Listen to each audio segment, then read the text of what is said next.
7 News on fire alert tracking the High Park fire. This is video from the National Guard showing the ongoing efforts, including airdrops of fire retardant. There's still a large plume of smoke and the fire still growing. Another 3,000 acres since 7 News at 5. It's now 68,200 acres with 55% containment. Firefighters say despite the growth, cooler temperatures and higher humidity allowing them to make progress. 7 News reporter Jaclyn Allen is live in Glacier View, where the community met with fire leaders tonight. And Jaclyn, you went into the fire zone tonight. Well, of course, a lot of us have seen the smoke and the fire signs all over the place. But today, for the first time, we got to go behind fire lines to see the danger still there and the damage already done. Heat so intense, all that's left of this charred home on Highway 14 is the foundation. Unfortunately, the fire got ahead of us. Fire crews allow 7 News cameras inside the burn area for the first time, and it's clear they've waged a battle. Our crews were going as fast as they could and were trying to be as effective as they could in those conditions. They saved every house here on County Road 29C except this one. Inside the fire zone, you can see how fickle wildfires can be. In front of me, a metal pit toilet completely flattened. Behind me, a wooden sign with wooden shingles stands unscathed. Meanwhile, near Glacier Meadows tonight, the fire activity is still hot. When you're sitting on our porch and you see the flames jumping up 100 feet in the air, then that's uncomforting. Because you don't know how close you are.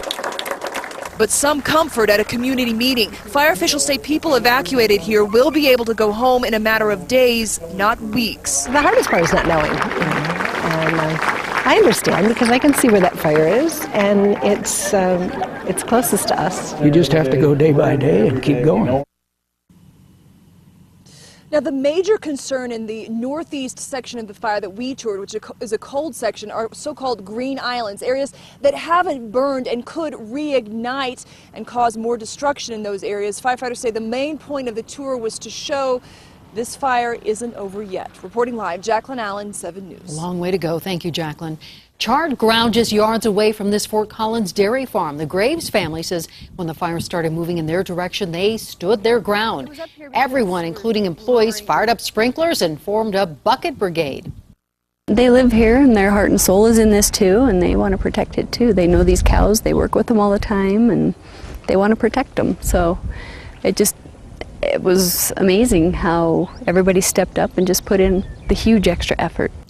Not only did the fire threaten the Morning Fresh dairy farm, it sent embers into pens and ignited small fires. The Graves family defeated those flames as well, not losing a single cow or any structures. With 1,900 people working the High Park fire, it's a job to keep everyone fed. This is our first look at the camp that's housing 150 firefighters, each of them needing about 6,000 calories a day. So along with donuts for breakfast, CSU employees cook about 62 pounds of hash browns and last night served 10 pans of lasagna.